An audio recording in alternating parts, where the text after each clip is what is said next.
तो रुक्मिणी जी के मन में उस पुष्प को प्राप्त करने की अभिलाषा, भगवान ने पुष्प लिया, रुक्मिणी जी के जूड़े में लगा दिया, उनके बालों में। अच्छा ही किया। लेकिन नारद जी महाराज बड़े परम कौतुकी हैं। नारद जी भगवान के मन के अवतार हैं, इसलिए भगवान की प्रत्येक लीला में भूमिका नारद जी बनाते हैं आगे की।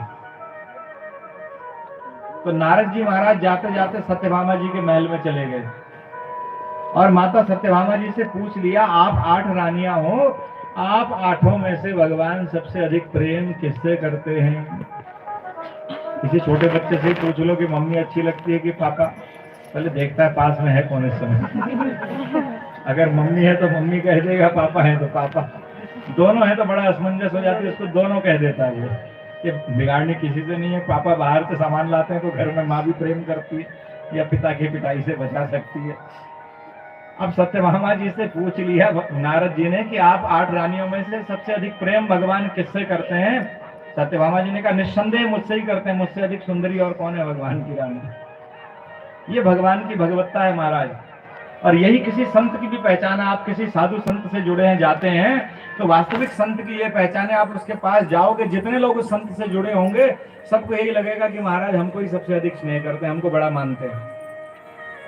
परिवार भी वही आनंदमय रहेगा जिस परिवार के बड़े मुखिया अपने बच्चों, बेटा, बहू सबके साथ सम व्यवहार करें, सबको ये लगे कि मेरा बड़ा ध्यान रखते हैं, तो वो उस घर परिवार में भी आनंद। एक के प्रति अच्छा, एक के प्रति सौतेला व्यवहार होने से फिर वहां कलह हो जाता है, इसलिए सम दृष्टि होनी चाहिए। तो सत्यभामा जी ने तो कहा कि मुझसे सर्वाधिक प्रेम करते हैं। नारद जी ने कहा, आप कह रही हो तो करते होंगे। करते होंगे क्या? करते ही हैं। हाँ, बोले वो तो ठीक है, लेकिन अब रहने दो। अरे नहीं, अब लेकिन लगने पर तो फिर हो जाती। कहो कहो क्या कह रहे थे? नारद जी बोले, नहीं, खाली लोग मुझे वैसे ही बदनाम करते हैं। नारद घर तोड़ देता है, झगड़ा लगाता है।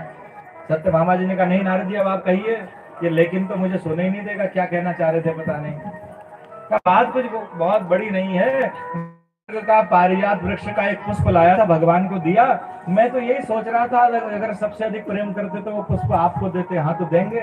हाँ बोले देंगे, ठीक है, लेकिन अभी तो वो लक्ष्मी जी के जूड़े की शोभा बढ़ा रहा है, लक्ष्मी को चढ़ा दिया। इतना कह के नारद जी तो नारायण नारायण कहते हुए अंतर ध्यान हो गए। सत्यभामा जी ने महाराज कोप कर लिया। अब सायंकाल भगवान श्री कृष्ण जब सत्यभामा जी के महल में पहुंचे तो भगवान के, देवी आज के चाह पान के नहीं धर तो मुझे टाइम छुट्टी हो गई। सत्यभामा जी ने इधर मुंह कर लिया। बोले, देवी क्या बात हो गई? स्वास्थ्य आदि तो ठीक है, इस तरफ से आए। तो सत्यभामा जी ने मुंह इधर कर लिया। जब 2-3 बार बात करना चाहा, सत्यभामा जी ने बात ठीक से की नहीं। भगवान मुस्कुराए, बोले, आज कहीं नारद तो नहीं आया था यहाँ? सत्यभामा जी हंस गई। बोले, क्या कहना चाह रहे हैं? बोले, ऐसा काम तो नारद ही करता, कुछ गड़बड़ हुई है जरूर। बोले, आप मुझसे प्रेम नहीं करते, ये बात तो सत्य है। अरे ऐसा किसने कहा? मैं तो तुमसे प्रेम करता हूँ।